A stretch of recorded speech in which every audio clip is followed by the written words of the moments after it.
দর্শক, কয়েকদিনের টানা অসহনীয় তাপপ্রবাহ ও ভ্যাপসা গরমের পর অবশেষে মিলছে স্বস্তির আভাস। আবহাওয়া অফিস বলছে, রাজধানী সহ দেশের প্রায় অর্ধেক এলাকায় আগামী কয়েকদিন হালকা থেকে মাঝারি ধরনের বৃষ্টিপাত হবে, যার ফলে সারা দেশের তাপমাত্রা প্রায় 2 ডিগ্রি পর্যন্ত কমতে পারে।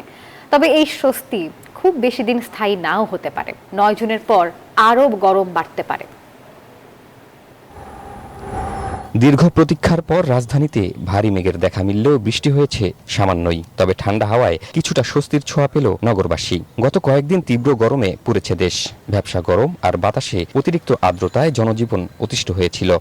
একেবারে নাশফাস অবস্থা ছিল, সেই তাপমাত্রাটা কিছুটা হলেও স্বস্তি দিচ্ছে এখন। আজকে আবহাওয়াটা মনে করেন একটু ভালো আছে, যদি আর একটু বৃষ্টি হতো আরো ভালো হতো। একটু ভালো লাগতেছে। আর এতদিন তো গরমে কি করে মানে গাড়িতে বসা যেত। আগামী 8 জুন পর্যন্ত দেশের প্রায় অর্ধেক এলাকায় হালকা থেকে মাঝারি বৃষ্টির অথবা বজ্রসহ বৃষ্টির পূর্বাভাস দিয়েছে আবহাওয়া অফিস। বৃষ্টির ফলে সারা দেশে চলমান অসহনীয় তাপপ্রবাহ কিছুটা কমবে। আগামী 2-3 দিন বৃষ্টিপাতের প্রবণতাটা বৃদ্ধি পাবে।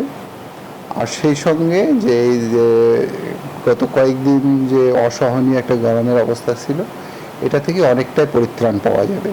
বিশ্বব্যাপী এল নিনোর যে শঙ্কার কথা বলা হয়েছে, দেশে গ্রীষ্মের এই শেষ সময়ে তাতে ভয়ের কোনো কারণ দেখছেন না আবহাওয়াবিদরা।